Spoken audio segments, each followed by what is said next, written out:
Owen Smith, why did Labour lose the last election? Because we weren't seen by the country as being a credible alternative to the Tories. We weren't, I think, telling a sensible, clear story on the economy and all sorts of other things. And that's what we've got to become once more. And yet, in the course of this campaign, you are suggesting an extra £200 billion of public expenditure, higher tax rates and so forth. Are you not tacking sharply to the left in the course of this? Well, let's be clear. I've not said that we want higher tax rates for ordinary basic rate payers or indeed for middle-class taxpayers. I'd be giving them a tax break by cutting back on the pension tax relief. What I have said is the wealthiest 1% in this country, the millionaires, ought to pay a little bit more through the introduction of a wealth tax. And crucially, on the 200 billion. But you also want a 50p rate, don't you? 50p rate, yes. And a wealth tax. So that's high. But that's the 1%. That's people earning over £150,000 a year in this country. It's not ordinary taxpayers. £3 billion for the 50p rate and a further £3 billion for a wealth tax. Is that enough to cover your huge expanse in public spending? £200 billion is a vast amount. No. The £200 billion is borrowing. So at the point at which interest rates are lower than they've been for generations, for 300 years, in fact, I think it's right for us to borrow. Well, and the Tories agree, because the Tories in their recent leadership contest, several of them were proposing precisely what I'm proposing, slightly less generous. They were talking about £100 billion worth of borrowing through issuing what are called long-dated government gilts, debt of around 50 years duration. No economist in the country has disagreed with me about that. So, well, the IFS disagrees with you fundamentally about how much the 50p rate would raise. They say 100 million, much less than you do. A much smaller amount. And these big taxes, unless they're really savage and they bite on people's property and their pensions and their stock market shares and so forth, don't tend to raise the money that people expect. Well, we had an argument about this at the time, didn't we? And looking back in retrospect, it is clear that people did take money earlier or defer payment, and we would have got an extra £3 billion if we'd kept that tax rate at 50%. We argued about this, I argued about this as the Shadow Exchequer Secretary at the time, and I think most people agree that actually over time you would get £3 billion a year extra. All of the taxes I talked about raise £13.5 billion extra in revenues. That would allow me to spend extra money on the NHS, another £60 billion over the spending period. But in terms of the Labour election, it does sound like a strange kind of reverse Dutch auction, where you're saying £200 billion, John McDonnell is saying, no, £500 billion.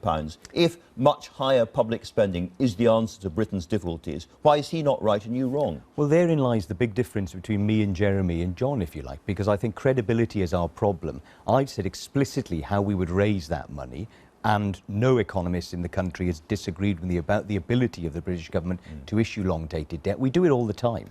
But John McDonnell has said he wants to raise £500 billion. He says he's only going to do that through increasing the productivity in the economy and getting tax avoidance dealt with. Now, tax avoidance will raise maybe 30, 40 billion if we're lucky. And John's talking about increasing the productivity by £500 billion over a 5-year period. That's incredible. You seem to be talking very, very big numbers. Well, but you've got to understand the numbers. I don't think John does sometimes. All right, let's talk about one of the other big areas where you differentiate yourself from Jeremy Corbyn, which is your attitude to Brexit. Yeah. I simply don't understand what your proposal is. You think the British people should have another chance to think about it, possibly at a general election. But what happens then?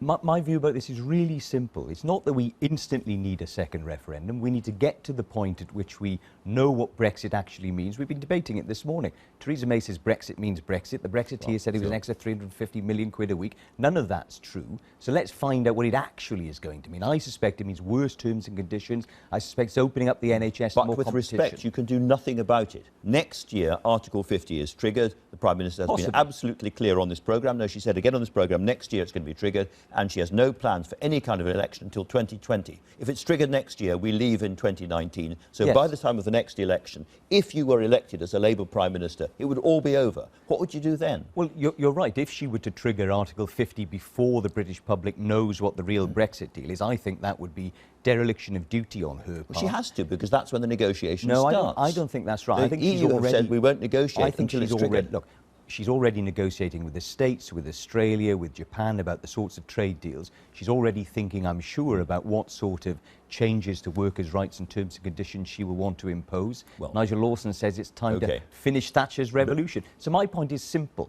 Once we know what the deal is, that's the point at which you have an extra democratic moment in Britain, and either at a general election, with Labour arguing we should stay in, because the terms of the deal are not what were promised to the British public, or if she hasn't triggered Article 50. But it's overwhelmingly likely that she does what she says she's going to do and triggers Article 50 next year. At which point it's finished, isn't it? At which point negotiations start, we leave in 2019. You become the Labour Prime Minister in 2020, perhaps.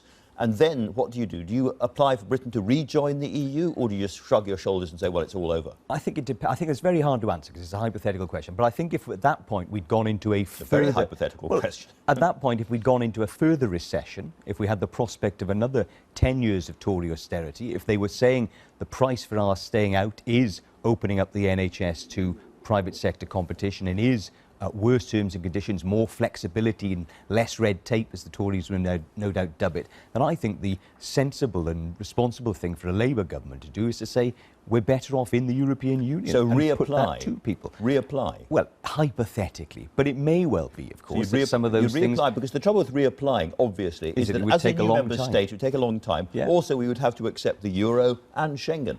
Potentially, but again, we are getting into hypotheticals built on hypotheticals. I think the key thing is they've not said definitively. There was a couple of weeks ago they were briefing it might be 2019 before they trigger Article 50. But the overwhelming likelihood, we should be. The likelihood is that you would become Prime Minister in a situation where we had already left the EU, and you're saying today that, in your view, a sensible thing might well be to reapply for membership. Depending on what it looks like, yes. I'm an internationalist and a collaborator and a cooperator. I want Britain to be part of an international movement. I want us to be part of the European Union. So if it's vote Labour and reapply, what does that say to all those Labour Party people who voted to leave the EU? In fact, there's been a survey done by an academic which suggests that something like 7 out of 10 Labour constituencies probably voted to leave, and in massive numbers in the northeast of England and in the Midlands. Those people will look at Owen Smith and will say, hold on a second, he is ignoring what we chose to do. He is not taking us seriously, and that makes him less electable than, for instance, Jeremy Corbyn. Well, again, Andy, it depends, doesn't it, when this happens? Because if we've gone into a further recession, if the NHS is on its knees as it is right now, if we've got the prospect of more Tory austerity, then I think we'll be telling a very different story to the British people. And I think people in those northern cities don't want more reductions in their livelihoods. They want to see investment in their communities. And Labour at that point, at some point in the future, I think would make a really strong case for us to stay within the EU. Owen Smith, your fundamental pitch is that Jeremy Corbyn is less electable than Owen Smith. What possible evidence do you have of that? He has been getting huge crowds all around the country. He's been addressing massive rallies. And when it comes to something like the BBC's Question Time, everyone pours over to him at the end to get selfies. Not, I'm afraid, to you. Well, they did actually afterwards, and I was quite interested to see some of the Facebook pages from them saying we conned the BBC by saying we were Owen Smith fans only to turn up to big up Jeremy. But the truth is, of course, you can't mistake mass rallies for a mass movement. And the Labour Party has to win back 2 million votes. He's had 300,000 people have joined the Labour Party since he became leader. True. It's one of the biggest parties, if not the biggest party in Europe. That's all his achievement. True. Doesn't it show that he has mass appeal? He's got mass appeal, I think, to a small section of the electorate. The reality is that 12 million people are what we need in the Labour movement, voting Labour, in Tory seats and Labour seats. Jeremy, I don't think, can bring that along. If you look at the polls and how I appeal to a much broader cross-section of society, because of the extra credibility that I think I can bring to this and because of the clarity of what I've suggested, I suggest I'm in a better position to win those votes back than he is. Final question, very, very quickly. On a scale of 1 to 10, how likely are you to win? Oh, 10, absolutely. 10? OK. Never answer 7.5, Andy. Always say 10.